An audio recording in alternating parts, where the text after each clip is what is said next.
Okay, so let us begin with first question. पहला question क्या बोल रहा है? If initial and final position coincide, displacement is a null vector. Null vector क्या होता है? एनीवन? हमने क्लास में आपको नहीं बताया।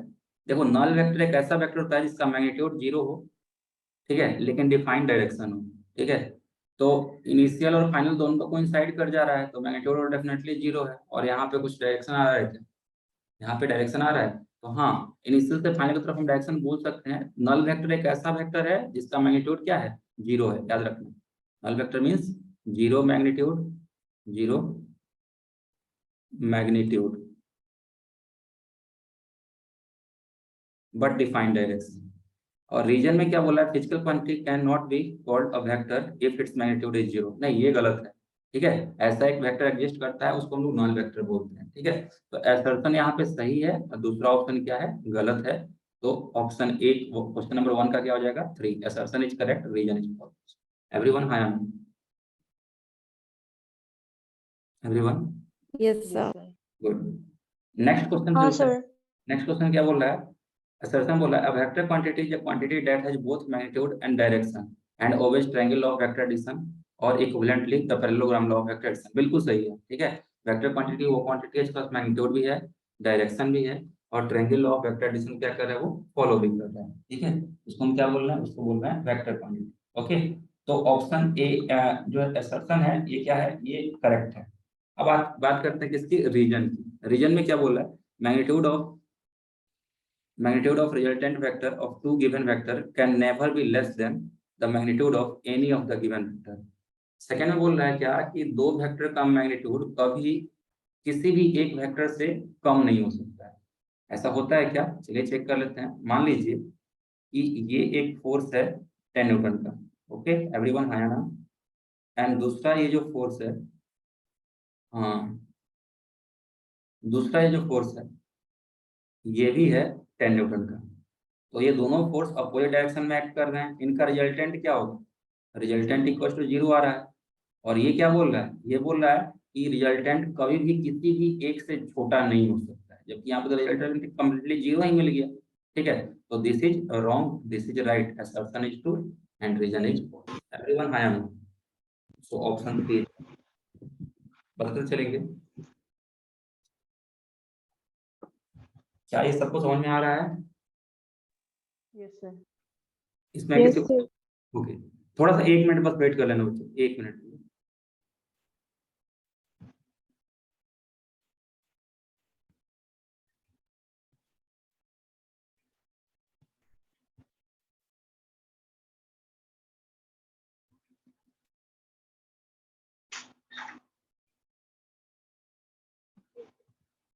ओके, सो आवाज आ रही है ना? हाँ, चलिए अब बात करते हैं क्या थर्ड ऑप्शन की। तो थर्ड ऑप्शन देखिए क्या बोल रहा है। थर्ड क्वेश्चन की बात कर रहे हैं। थर्ड क्वेश्चन देखिए क्या बोल रहा है।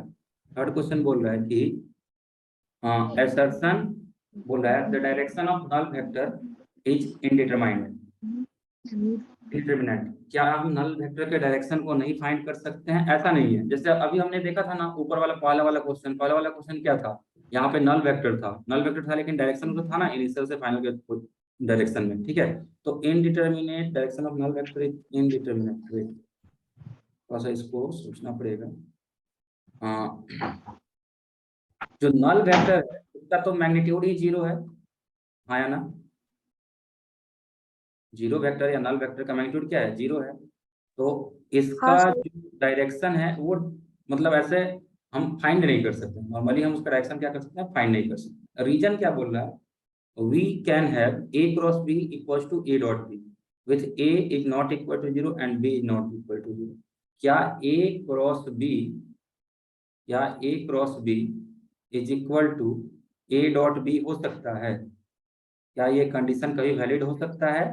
गिवन दैट a ना ही तो a 0 है और ना ही b 0 है। तो चेक कर लेते हैं a क्रॉस b कितना होगा। ये होगा A B sine theta, and a dot b क्या होगा? a डॉट b होगा ए बी कॉस थीटा, ठीक है। तो यहाँ से अगर ए बी और दोनों नॉन जीरो है तो इन दोनों को हम कैंसिल कर दें, तो tan theta is equal to 1 आ रहा है। Tan theta is equal to कितना आ रहा है? 1 आ रहा है। थीटा इक्वल टू 45 डिग्री आ रहा है। ये तो नॉर्मल क्वेश्चन हम लोग कभी कभी सोल्व करते हैं कि अगर A dot B A cross B के इक्वल है तो उन दोनों के बीच का एंगल बताइए, ए और बी के बीच का एंगल बताइए, ठीक है। लेकिन आप ध्यान दीजिए ए क्रॉस बी जो है वो क्या है, ये एक वेक्टर क्वांटिटी देगा जिसका डायरेक्शन कहीं और होगा, और ए डॉट बी जो है वो क्या देगा, वो एक स्केलर क्वांटिटी देगा। तो एक वेक्टर को एक स्केलर से हम इक्वेट कर सकते हैं क्या एवरीवन? ये सर फिर बताइएगा। रिपीट ए क्रॉस बी जो है वो क्या देता है, वो तो एक वेक्टर क्वांटिटी देता है। इसका रिजल्ट क्या होगा, इसका रिजल्ट जब वेक्टर क्वांटिटी। और ए डॉट बी का रिजल्ट क्या होता है, ये होता है स्केलर क्वांटिटी। तो क्या एक वेक्टर को स्केलर से इक्वेट कर सकते हैं जब तक क्वेश्चन में मेंशन ना किया हो कि magnitude of A cross B equal to magnitude of A dot B. अगर मान लो क्वेश्चन ऐसा रहता है magnitude of A cross B equal to magnitude of A dot B, तब तो हम बोल देते हैं कि हाँ इट इज पॉसिबल, ठीक है, क्योंकि सिर्फ मैग्नीट्यूड की बात हो रही है। लेकिन यहाँ पे तो ऐसा कुछ नहीं बोला है, यहाँ पे डायरेक्टली बोला है A cross B is equal to A dot B. तो ए क्रॉस बी तो एक वेक्टर देगा, ए डॉट बी एक स्केलर देगा, तो एक वेक्टर को एक स्केलर से कैसे इक्वेट कर सकते हैं, इट इज नॉट पॉसिबल। तो रीजन यहाँ पे गलत है। और नॉन वेक्टर क्या होता है, जिसका मैग्नीट्यूड जीरो है, मैग्नीट्यूड जीरो है तो उसका इंडिटरमिनेट डायरेक्शन ही होगा, ठीक है ना। तो assertion is correct, reason is also confuse आ जाएगा एवरीवन, हाँ या ना, मदद से लेगा, क्या ये क्लियर है सबको? हाँ yes sir. Moving towards next question, question number 4 देखिए क्या बोल रहा है।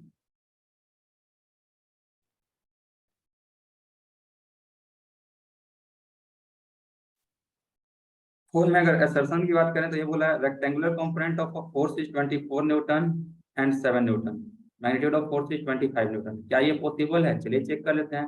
रेक्टेंगुलर कंपोनेंट मतलब या तो ये x कंपोनेंट है देन ये y कंपोनेंट है, या फिर ये x है और ये z है, या फिर ये y है और ये z है, ऐसा कुछ भी हो सकता है। इन दोनों में से रेक्टेंगुलर कंपोनेंट है मतलब दोनों के बीच का एंगल डेफिनेटली कितना होगा, 90 डिग्री होगा। तो क्या इसका मैग्नीट्यूड 25 होगा, चेक कीजिए। अंडर रूट 24 का स्क्वायर प्लस 7 का स्क्वायर, ये कितना आएगा, तो बताएगा मुझे what is value of 24 square, जल्दी से कोई कैलकुलेटर से बताए। क्या ये 25 के इक्वल आएगा?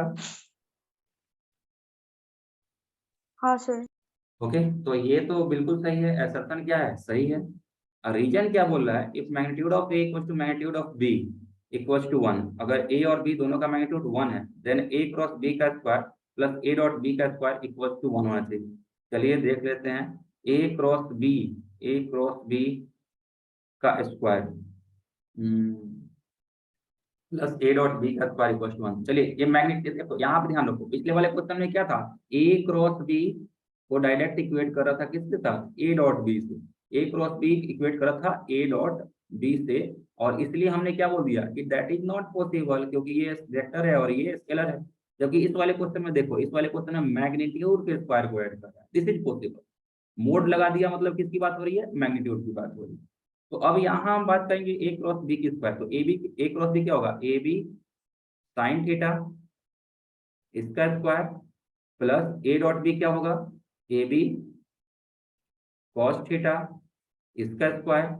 अब बोल रहा है कि ए और बी दोनों का वैल्यू 1 है, तो ये क्या हो गया, ये हो गया sine square theta plus cos square theta is equal to 1। तो ये तो बिल्कुल स्टेटमेंट ट्रू है, और रीजन भी क्या है, करेक्ट है।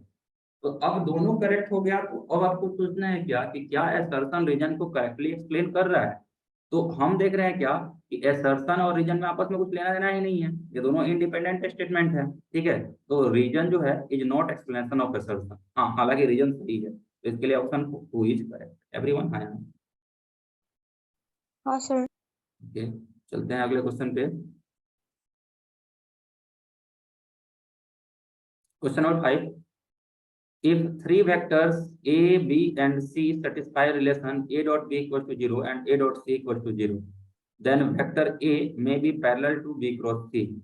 बोल रहा है क्या कि अगर तीन वेक्टर इस रिलेशन को सेटिस्फाई कर रहे हैं तो ऐसा हो सकता है कि a जो है वो b क्रॉस c के पैरेलल हो। चलिए देखते हैं, a डॉट b 0 है मतलब a is perpendicular to b, everyone हाँ या ना। अगर दो वेक्टर का डॉट प्रोडक्ट 0 है मतलब दोनों आपस में क्या है, परपेंडिकुलर है, बोलो बोलो। हाँ sir. Yes sir. And A dot C is also 0, इसका मतलब क्या है, A is also perpendicular to C, बोलो, क्लियर? हाँ सर। अच्छा, अब बोल रहा है कि ए में B parallel to B cross C. अगर हम बात करेंगे बी क्रॉस सी की, तो बी क्रॉस सी किसी भी वेक्टर का क्रॉस प्रोडक्ट करने पे अपने को जो वेक्टर मिलता है that is perpendicular to both initial vector. ये बी के भी परपेंडिकुलर होगा और ये सी के परपेंडिकुलर भी होगा। तो हम देख रहे हैं ए जो है वो सी के परपेंडिकुलर है, ए बी के परपेंडिकुलर है, और साथ में मे बी भी लिखा हुआ है। ऐसा हो सकता है, इट इज नॉट नेसेसरी। ठीक है, तो असर्शन इज करेक्ट। एवरीवन, हाँ या ना? सर इसको फिर से बोल दीजिए। ए और बी आपस में परपेंडिकुलर है, यहाँ से मालूम चला ए हाँ dot sir. B zero, and A और सी भी आपस में परपेंडिकुलर है because A dot C zero.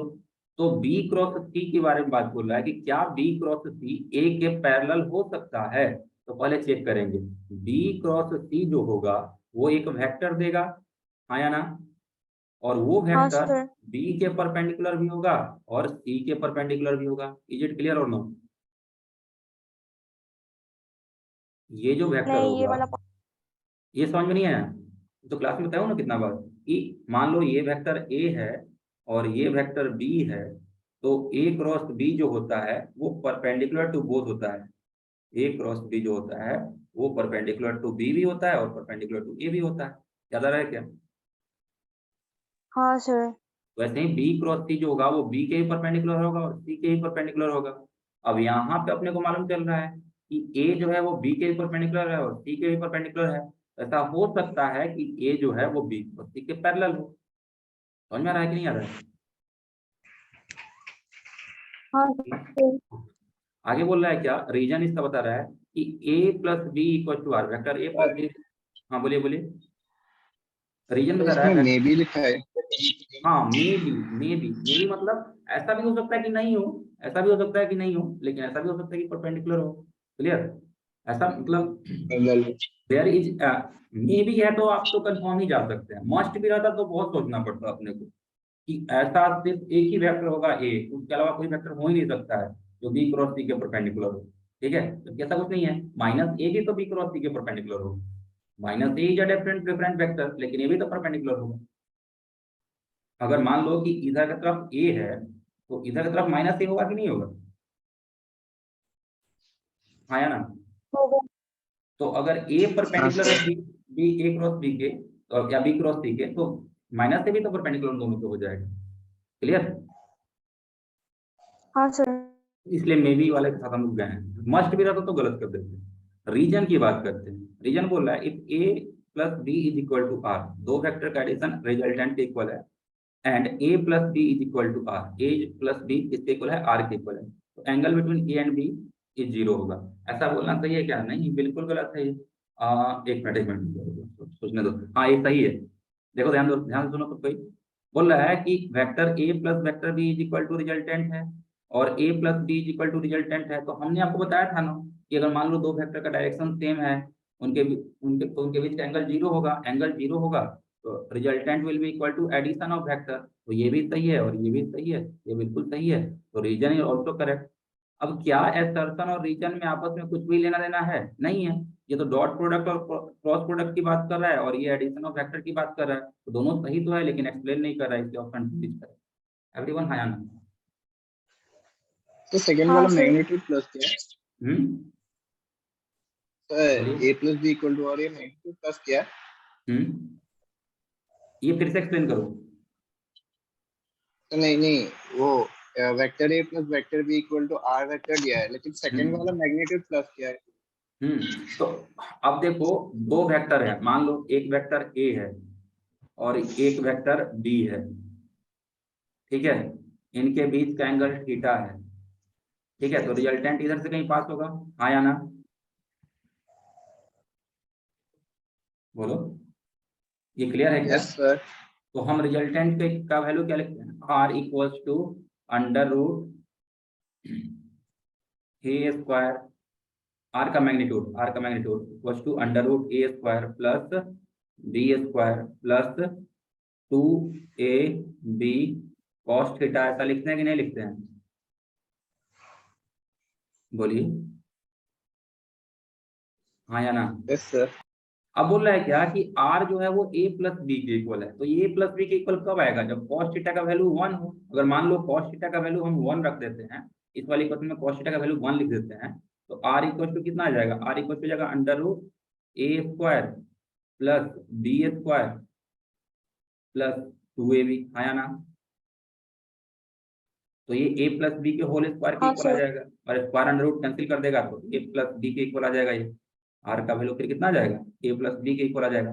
तो ये कब आ रहा है, r equal to a plus B कब आ रहा है, जब cos थीटा का वैल्यू 1 है, और cos थीटा का वैल्यू 1 कब होता है, जब थीटा का वैल्यू कितना हो, 0 डिग्री हो। जीरो। थीटा 0 डिग्री, मतलब दोनों आपस में क्या होना चाहिए, पैरेलल होना चाहिए। तो एंगल तो 0 यही बोल रहा है ना, तो असर्शन भी करेक्ट है, रीजन भी करेक्ट है, लेकिन एक्सप्लेनेशन यहाँ पे सही है। ठीक है एवरीवन, हाँ या ना, बताते हाँ सर। चलेंगे। ओके चलिए नेक्स्ट क्वेश्चन में चलते हैं। क्वेश्चन नंबर 6 क्या बोला देखिए, question number 6 saying that angle between vector a cross b and b cross a pi radian. बिल्कुल सही है, a क्रॉस b और b क्रॉस b a जो है वो अपोजिट डायरेक्शन में होता है ना। जो अगर a है, अगर ये b है, तो a क्रॉस b ऊपर की तरफ अगर आ रहा है, a क्रॉस b कहाँ आ रहा है, ऊपर की तरफ आ रहा है, तो b क्रॉस a कहाँ जाएगा, नीचे की तरफ। एवरीवन हाँ या ना, ये ध्यान में है क्या सबको, है बोलो सर। बोलो। ठीक है, एंगल इज 180 डिग्री मतलब पाई रेडियन। इसका रीजन बता रहा है, रीजन बता रहा है कि b cross a equal to minus a cross b, ये सही एक्सप्लेन कर रहा है। ठीक है ना, बिकॉज b क्रॉस a और a क्रॉस b दोनों क्या होते हैं, अपोजिट वेक्टर होते हैं, इसलिए रीजन ही तो करेक्ट। तो ऑप्शन 6 का आंसर क्या हो जाएगा, 1 हो जाएगा। ये सबको समझ में आया, यस आया सर। ना। ओके आगे चलते हैं क्वेश्चन पाई नंबर। रेडियन मतलब, हाँ बोलिए बोलिए। पाई रेडियन मतलब 180 डिग्री बोल रहे हैं। हाँ पाई रेडियन मतलब 180 डिग्री। क्वेश्चन नंबर 6 पे आते हैं। क्वेश्चन नंबर 6 क्या बोल रहा है, 6 हो गया ना, 7 में 7 बोल रहा है the minimum number of vectors of unequal magnitude required to produce zero resultant is 3। अगर अपने को कितना वेक्टर चाहिए ताकि जीरो रिजल्टेंट आ जाए, minimum number of vector of unequal magnitude. Equal magnitude में तो 2 में ही जीरो आ जाएगा। एवरीवन हाँ या ना, अपोजिट में रख दो, जीरो आ जाएगा। बोलो बोलो बोलो। हाँ सर। अगर मैग्नीट्यूड दोनों का इक्वल है तो अपोजिट में रख दो, तो 2 में ही जीरो आ जाएगा। लेकिन यहाँ तो बात कर रहा है minimum number unequal vector, unequal magnitude. तो अनइक्वल मैग्नीट्यूड में कम से कम आपको 3 वेक्टर चाहिए रिजल्टेंट को जीरो करने के लिए। क्लियर है ये? Yes sir. अब इसका रीजन बता रहा है 3 vectors of unequal magnitude which can be represented by 3 sides of triangle in taken in order produce zero resultant. बिल्कुल सही है ये। अगर मान लीजिए कि ये हम ट्रायंगल बना दिए, ये वेक्टर ए हो गया, ये वेक्टर बी हो गया और ये वेक्टर सी हो गया, तो इन तीनों का रिजल्टेंट क्या होगा, जीरो होगा कि नहीं होगा। जहां शुरू किए वहीं पे खत्म कर दिए, पॉलीगॉन लो यहाँ पे लगा दीजिए, आया ना। हाँ सर।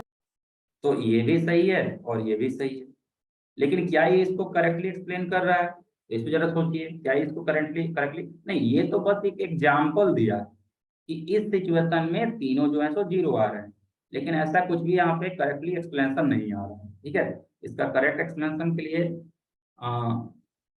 थोड़ा सोचना पड़ेगा।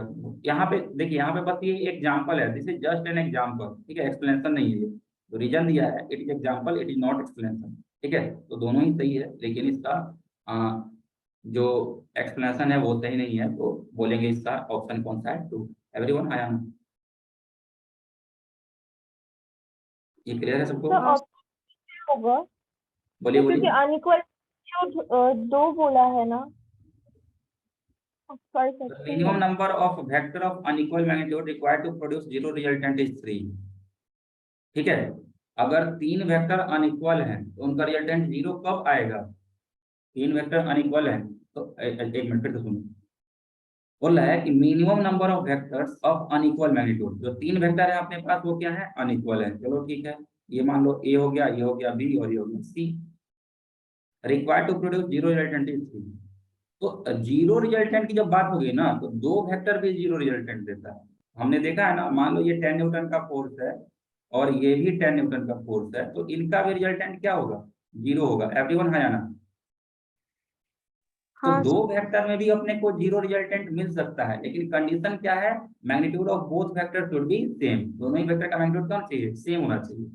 लेकिन अगर मैग्नीट्यूड अलग अलग है तो वहां पे जीरो रिजल्टेंट नहीं मिल सकता है। अगर मैग्नीट्यूड अलग अलग है तो वहां पे जीरो रिजल्टेंट 2 वेक्टर में नहीं मिल सकता है। फिर आपको जीरो रिजल्टेंट के लिए 3 वेक्टर को लेके चलना पड़ेगा, ठीक है। तो minimum number of vector of unequal magnitude required to produce zero resultant is 3, बिल्कुल सही है। और इसमें क्या बोल रहा है, 3 vectors of unequal magnitude can be represented by 3 sides of triangle, ठीक है। एक ट्रायंगल बना दिए जिसका साइड अलग अलग है। इन सभी को अगर वेक्टर के फॉर्म में आप रिप्रेजेंट करेंगे तो इसका रिजल्टेंट भी क्या आएगा, यहाँ पे रिजल्टेंट बिल्कुल 0 आएगा, क्योंकि जहां शुरू हो रहा है वहीं पे खत्म हो रहा है। मान लो यहाँ से यहाँ चले, यहाँ से यहाँ चले, यहाँ से यहाँ चले, डिस्प्लेसमेंट क्या हो गया, 0। डिस्प्लेसमेंट जो वेक्टर ही है, यहाँ पे रिजल्टेंट क्या आ रहा है, 0 आ रहा है। एवरीवन है ना।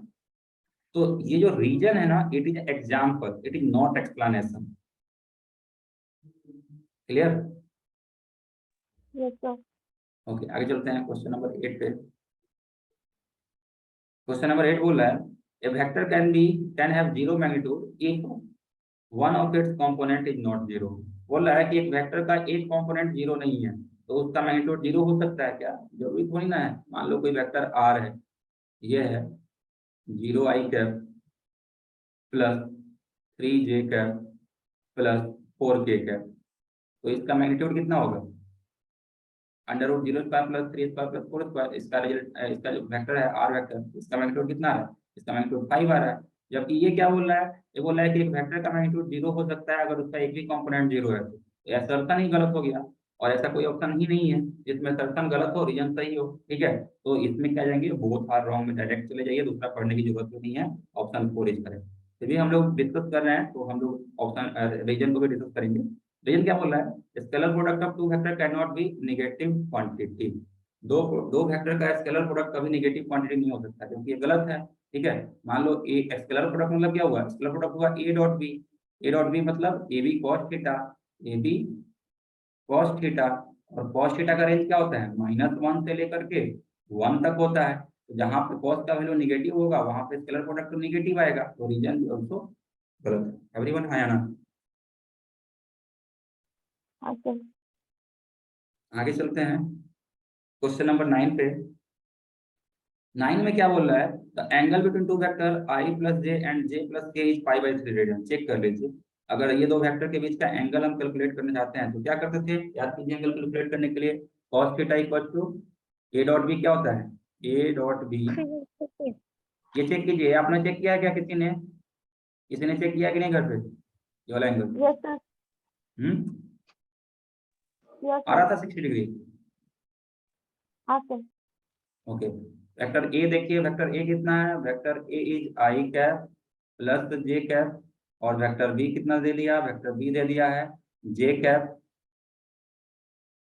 प्लस के कैप। अब इन दोनों के बीच के एंगल की बात हो रही है, तो ए डॉट बी जो होगा वो कितना होगा, वो होगा ए बी कॉस थीटा के equal, A dot B equal to A B cos theta. तो कॉस थीटा कितना आ जाएगा, कॉस थीटा आ जाएगा A dot B divided by mod A into mod B, mod A into mod B.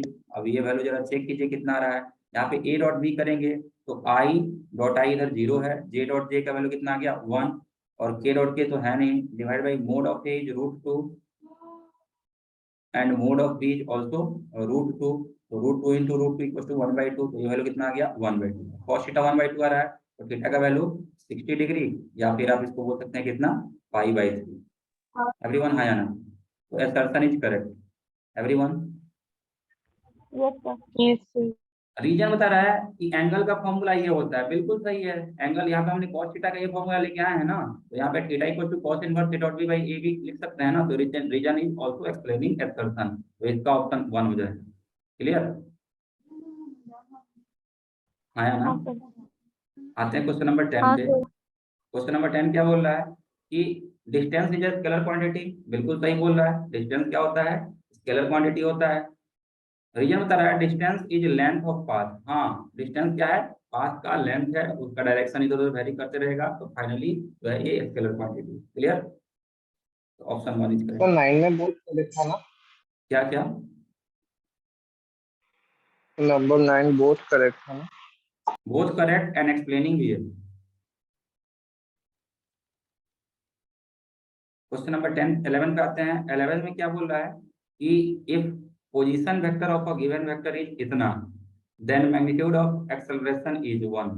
अच्छा, position vector अगर ये दिया हुआ है तो उसके एक्सेलरेशन का मैग्नीट्यूड क्या 1 होगा? चलिए फाइंड करके देखते हैं। एक्सेलरेशन क्या होगा, पहले वेलोसिटी फाइंड करते हैं। तो वेलोसिटी क्या होगा, वेलोसिटी होगा dr बाई dt। वेट कीजिए, यहाँ फाइंड करते हैं, पहले फाइंड करते हैं वेलोसिटी। तो वेलोसिटी होता है बच्चों dr बाई dt या ds बाई dt। तो dr बाई dt जब करेंगे, इस वाले टर्म को जो डिफ्रेंशिएट करेंगे, कितना जाएगा, ये जाएगा cos t i cap minus sine T J cap और -7 के कैप। ये सबको समझ में आया, आया ना, बोलिएगा। sir. अच्छा, एक्सेलरेशन क्या होगा, एक्सेलरेशन होगा dv बाई dt। तो इसको फिर से डिफरेंशिएट करते हैं, तो कितना जाएगा, cos का differentiation minus sine T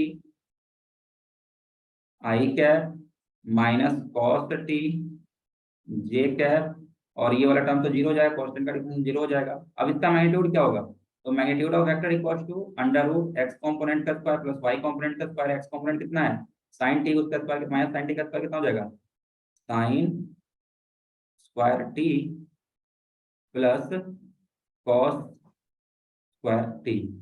everyone yes और नो। तो sin square t plus cos square t क्या होता है, 1 होता है। तो एक्सप्रेशन का वैल्यू कितना आ गया, एक्सप्रेशन का वैल्यू हो गया 1। ये बिल्कुल सही है, जो आपका एक्सप्रेशन बोला था बिल्कुल वो सही है। आगे बोल रहा है रीजन इसका, the angle with which vector इतना makes with the coordinate axis आज cos alpha equal to a1 by a, बिल्कुल सही है। ये डायरेक्शन को साइन याद कीजिए, डायरेक्शन को साइन याद आ रहा है क्या सबको, Yes, sir. ठीक है। तो ये यहाँ पे मोड a1 लिखना चाहिए था, चलो कोई बात नहीं, नहीं लिखा है तभी उसको मान के चलते हैं मोड a ही है, ठीक है। इसका कहने का मतलब मैग्नीट्यूड ही है। तो cos अल्फा कितना होता है, x component divide by magnitude of a cos beta, y component divide by magnitude of b cos gamma, z component divide by magnitude of क्या हो जाएगा a, ठीक है। तो यहाँ पे हम देख रहे हैं रीजन जो है वो भी सही है, ये सही है, ये सही है, लेकिन इन दोनों का आपस में कुछ लेना देना नहीं, लेना देना है क्या, नहीं लेना देना नहीं है। मतलब both are correct but not explaining, तो ऑप्शन 2 इसका आ जाएगा आंसर। एवरीवन हाय,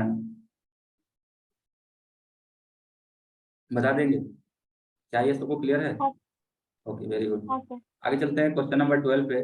12 क्या बोला है, addition of adding a scalar to a vector of same dimension is meaningful algebraic expression. बोल रहा है क्या कि अगर सेम डायमेंशन के स्केलर को अगर आप वेक्टर के साथ जोड़ दे रहे हैं तो ये मीनिंगफुल चीज बनाएगा। बिल्कुल गलत। कभी हम डिस्टेंस और डिस्प्लेसमेंट को जोड़ते हैं क्या, नहीं जोड़ते हैं, ठीक है। आज तक हमने मोर देन, आपने भी घर पे प्रैक्टिस किया है, क्लासरूम में हमने मोर देन 60-70 क्वेश्चन सोल्व कर लिया है। तो ऐसा कोई भी क्वेश्चन मिला क्या जिसमें हम डिस्टेंस और डिस्प्लेसमेंट को जोड़ रहे थे, नहीं मिला है ना। कभी हम स्केलर को वेक्टर के साथ जोड़ते ही नहीं, ठीक है। रीजन क्या बोल रहा है, displacement can be added with distance, बिल्कुल गलत है, ये भी गलत है, ठीक है। तो इसका ऑप्शन 4 आ जाएगा। Clear. Yes sir. 13 number question, vector A दिया हुआ है, परपेंडिकुलर टू वेक्टर ये है, क्या ये इसके परपेंडिकुलर है, अगर परपेंडिकुलर होगा तो डॉट प्रोडक्ट 0 होगा। चलिए चेक करते हैं, i डॉट i 1 into 1 1 हो जाएगा, -2 + 1 सिंस डॉट प्रोडक्ट इज 0 इसलिए परपेंडिकुलर तो है, तो असर्शन इज करेक्ट। एवरीवन हाँ या ना। टू नॉन हाँ zero sir, vectors are perpendicular the dot product are equal to 0, ये भी सही है, and it is also explaining, ठीक है। तो इसका ऑप्शन बना जाएगा। एवरीवन हाँ ना। हाँ sir. Question number 14.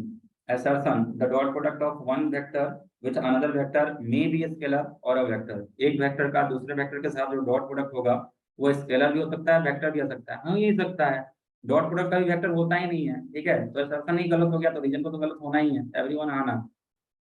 Dot product को स्केलर प्रोडक्ट ही बोलते हैं, वो कभी वेक्टर दे ही नहीं सकता है। रीजन बोला है if product of two vector is a vector quantity then product is called as dot product. गलत है, अगर दो वेक्टर का प्रोडक्ट अगर वेक्टर आ रहा है मतलब वो क्रॉस प्रोडक्ट है। तो assertion भी रॉन्ग, रीजन भी रॉन्ग। इसका ऑप्शन कौन सा हो जाएगा, ऑप्शन 4 हो जाएगा। क्वेश्चन नंबर 15 पे आते हैं। Physical quantity can be regarded as a vector if magnitude as well as direction is associated with it. अगर किसी फिजिकल क्वांटिटी में मैग्नीट्यूड भी है, वेक्टर भी है, तो उसको हम क्या बोलेंगे, उसको हम बोलेंगे वेक्टर। मैग्नीट्यूड भी है, डायरेक्शन भी है, तो क्या है, वो वेक्टर है। हाँ सही है, बोल सकते हैं, लेकिन इनकम्प्लीट स्टेटमेंट में, ठीक है। आप यहाँ पे देख के चलिए कि स्टेटमेंट क्या है, इनकम्प्लीट है। इसको ट्रायंगल ऑफ वेक्टराइजेशन में मेंशन करते हैं। रीजन की बात करते हैं, physical quantity can be regarded as scalar quantity if it is expressed as only magnitude. अच्छा, तो आप एसर्शन और रीजन की बात कर रहे हैं, दोनों को एक साथ जब आप पढ़ रहे हैं तो आपको मालूम चल रहा है कि यहाँ पे बेसिक डिफरेंशिएशन किया है स्केलर एंड वेक्टर के बीच में, तो दोनों सही है, लेकिन कोई किसी का एक्सप्लेन नहीं कर रहा। Clear everyone? Yes, sir. ठीक है, so this is all for today. कल के लेक्चर में फिर हम लोग कुछ कल मॉर्निंग में 40 मिनट में फिर से 15-20 क्वेश्चन डिस्कस कर लेंगे, ठीक है? और चलिए मन लगा क्लास में। Thank you, sir.